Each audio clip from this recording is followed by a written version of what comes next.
People keep asking me this question. They say, Hank, how do you feel about the end of manned exploration of space with the final launch of the space shuttle? And to those people I say, how did you feel when sitcoms ended with the last episode of Seinfeld? Actually, I think I may have stumbled onto a pretty good metaphor here. Seinfeld, like the space shuttle, was a long-running and critically acclaimed program, and it may have, just like the space shuttle program, been the best program of its time. It was revolutionary. It changed everything. But everything has a beginning and everything has an end, and now there are new revolutionary sitcoms like 30 Rock, The Office, and Parks and Rec. Seinfeld had to step aside, and as much as it pains me to say it, that's what's happening to the space shuttle. Its time is done.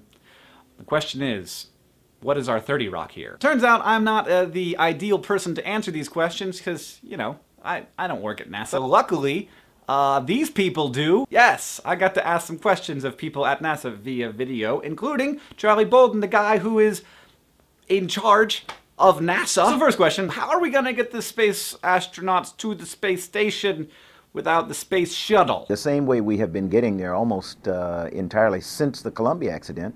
We're going to take them all the way to Russia, down to Kazakhstan, and they will launch out of Baikonur Cosmodrome in Kazakhstan aboard a Soyuz spacecraft. So I think we can all agree that that's not particularly ideal. So the question becomes, well, we're using the Soyuz capsule now, and we will be for the foreseeable future, but what's the next step? And for the answer to that question, this is so cool, I'm going to kick it over to Bobby Braun, NASA's chief technologist. We're going to have a whole host of American vehicles traveling to space with American crews.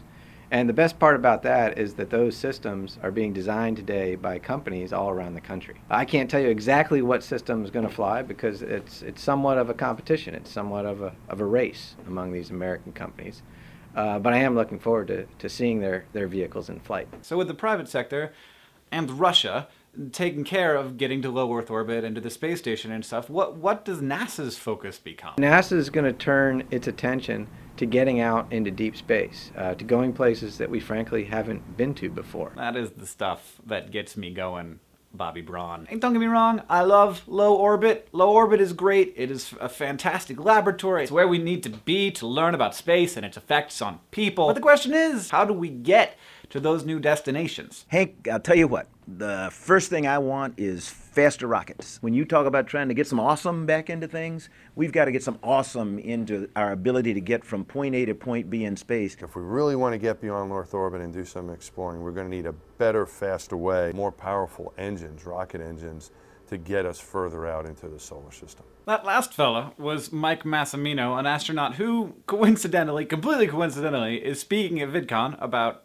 social media and outer space, I suppose. I have a hard time expressing how excited I am about these things, or even understanding why I'm so excited about it. We're just now starting to poke our nose out of this pond. This sphere that we live on, it created us. We were built for it. But our instinct, that we can't deny, this push for awesome draws us out. Exploration of the solar system isn't something that you measure in like fiscal quarters. It's something that takes decades, even generations. And that's one of the most beautiful things about it. We're not doing this just for us. The body of work, the body of science necessary for this undertaking is massive. But we do undertake it because while we were built for this Earth, we were also built to explore. We're a slave to the awesome. We must do it. NASA's manned space exploration program might end up being one of our generation's most significant legacies for mankind. A beginning and a continuation of a great human endeavor. And for a final word, I give you Lori Garver, NASA's Deputy Administrator. We are very excited about the future. At NASA, we're all about increasing the awesome.